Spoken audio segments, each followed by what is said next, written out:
If you took our top 15 decisions out, we'd have a pretty average record. It wasn't hyperactivity, but a hell of a lot of patience. You stuck to your principles, and when opportunities came along, you pounced on them with vigor.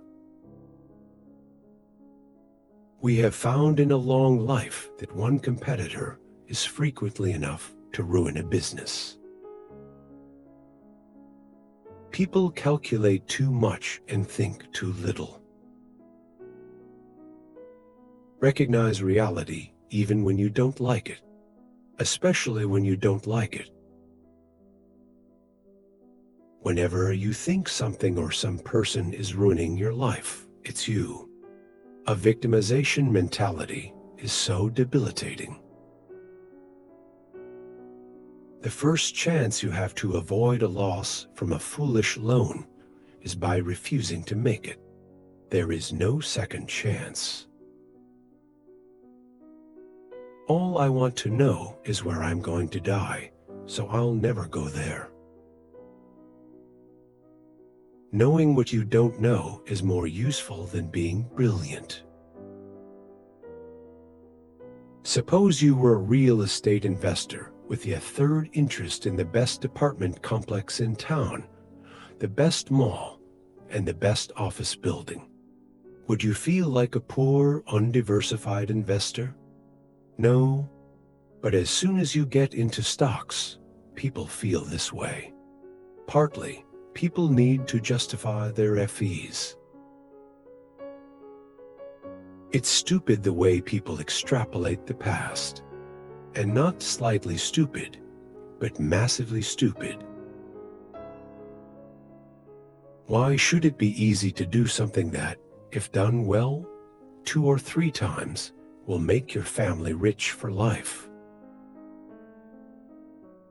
You don't have to be brilliant, only a little bit wiser than the other guys, on average, for a long, long time. It's a good habit to trumpet your failures and be quiet about your successes. We both insist on a lot of time being available almost every day to just sit and think. That is very uncommon in American business. We read and think. Trying to prioritize among things we're unlikely to do is pretty fruitless. In engineering, people have a big margin of safety. But in the financial world, people don't give a damn about safety. They let it balloon and balloon and balloon. It's aided by false accounting. We don't train executives. We find them. If a mountain stands up like Everest, you don't have to be a genius to figure out that it's a high mountain. A foreign correspondent, after talking to me for a while, once said, "You don't seem smart enough to be so good at what you're doing. Do you have an explanation?" I don't have too much interest in teaching other people how to get rich.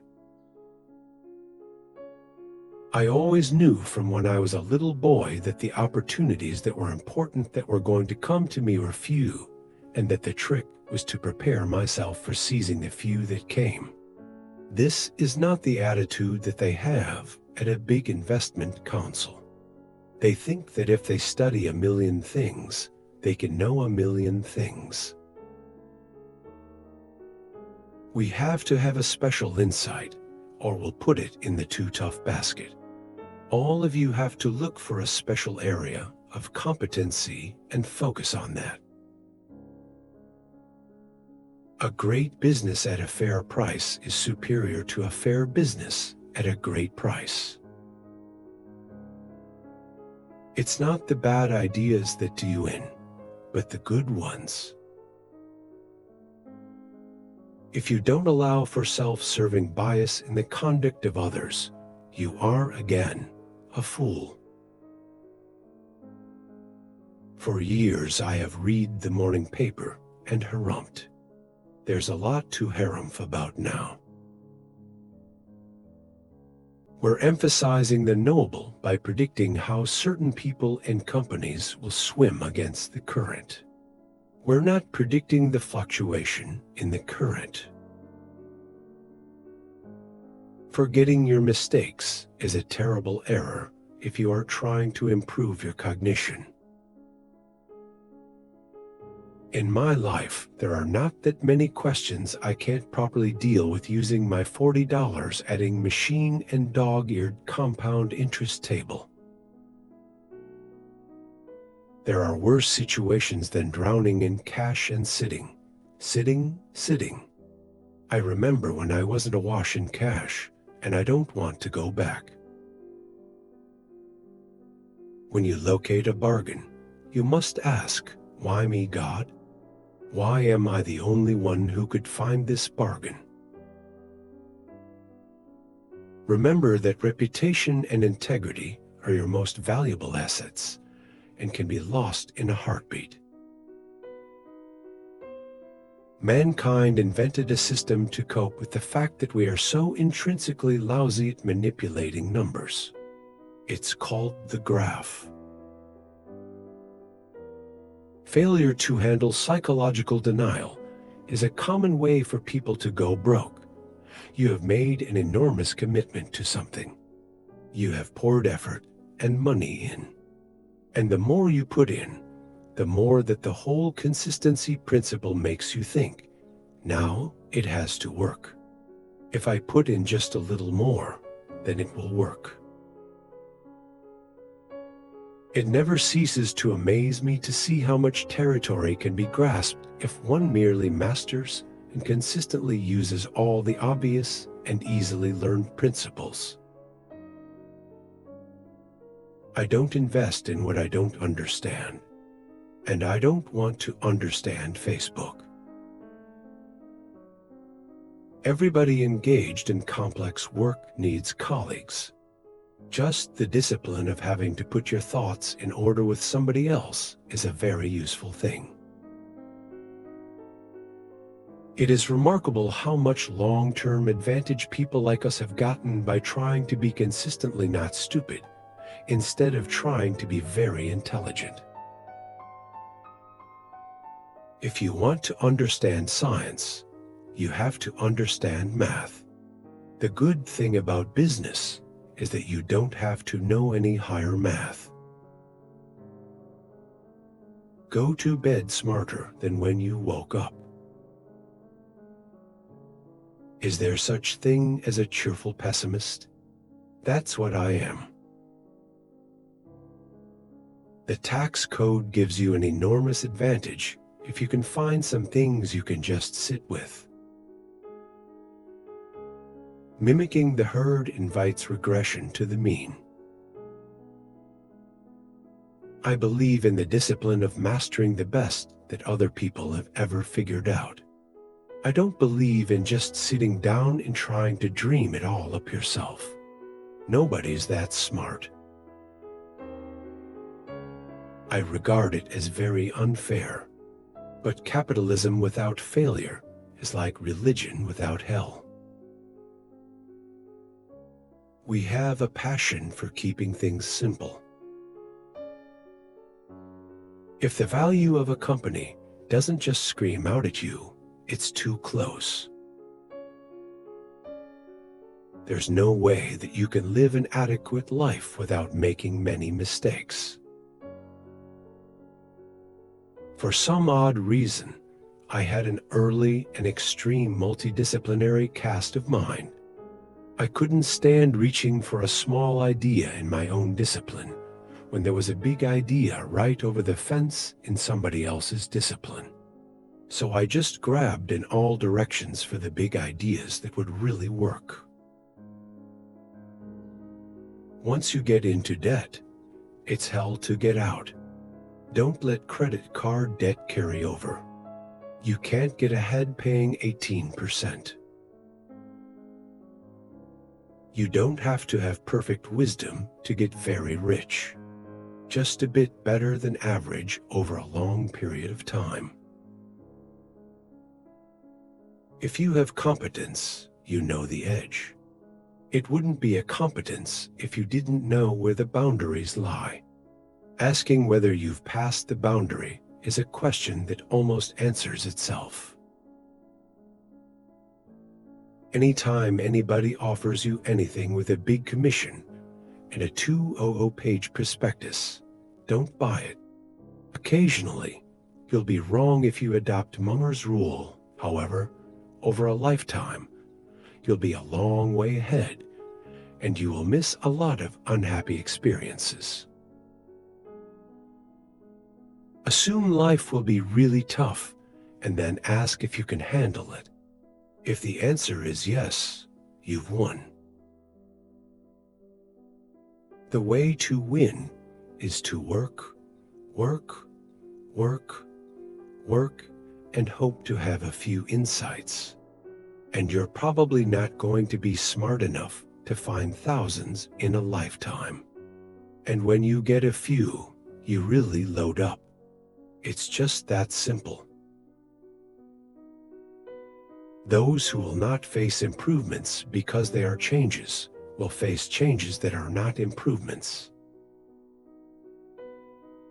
Spend each day trying to be a little wiser than you were when you woke up, day by day, and at the end of the day, if you live long enough, you will get out of life what you deserve.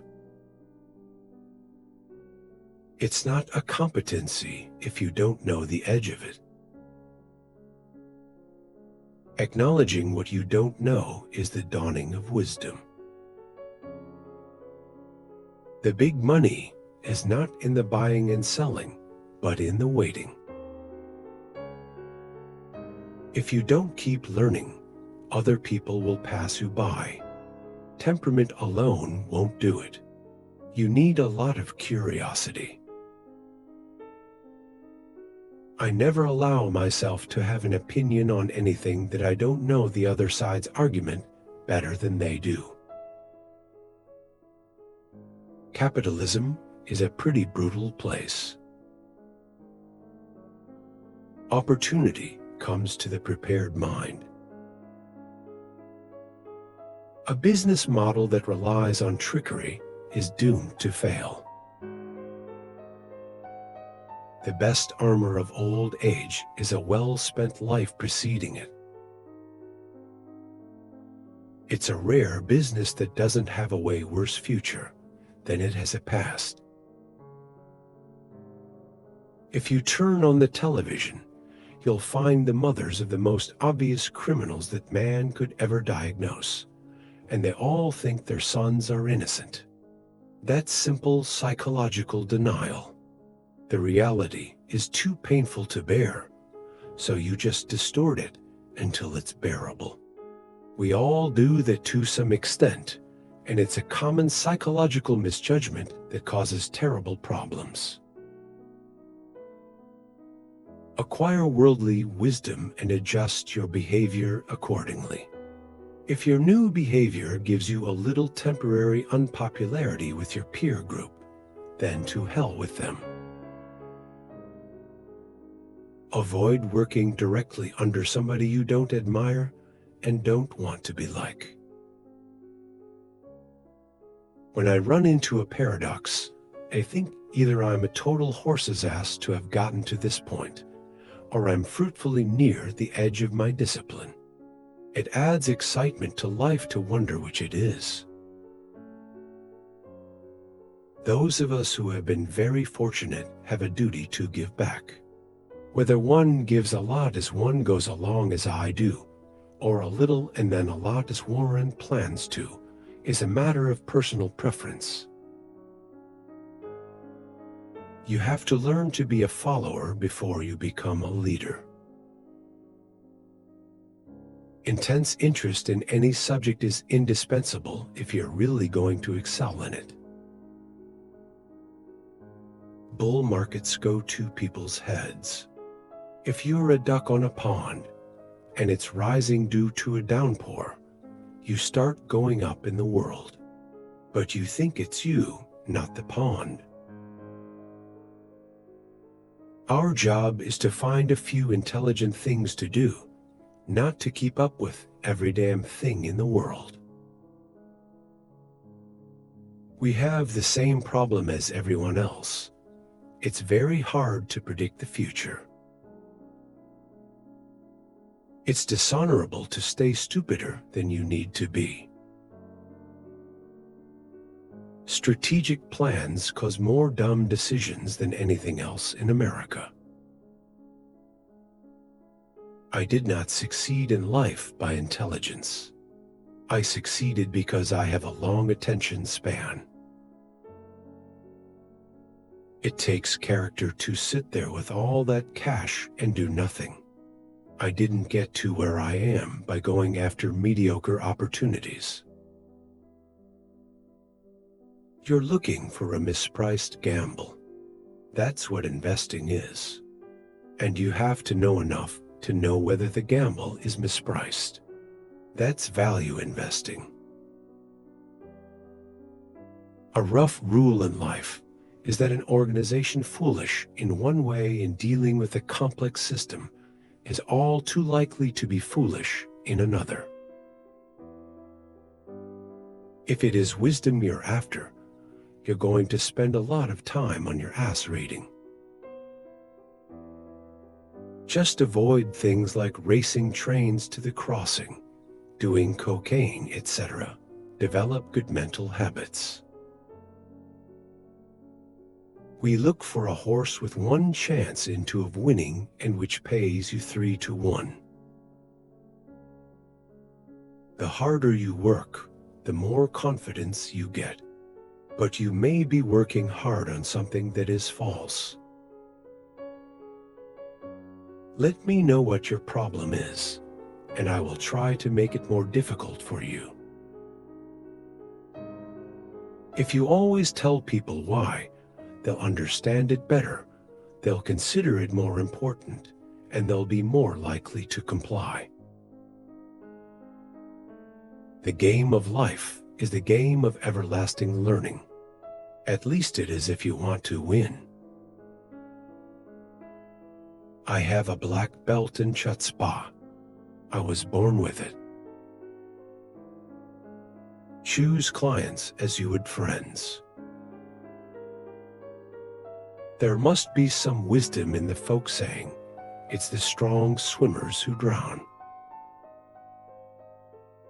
Show me the incentive and I will show you the outcome. Good businesses can survive a little bad management. We tend to buy a lot of things where we don't know exactly what will happen, but the outcome will be decent. I'd rather throw a viper down my shirt front than hire a compensation consultant. I try to get rid of people who always confidently answer questions about which they don't have any real knowledge. Being rational is a moral imperative. You should never be stupider than you need to be. In my whole life, I have known no wise people who didn't read all the time. You'd be amazed at how much Warren reads, at how much I read. My children laugh at me. They think I'm a book with a couple of legs sticking out.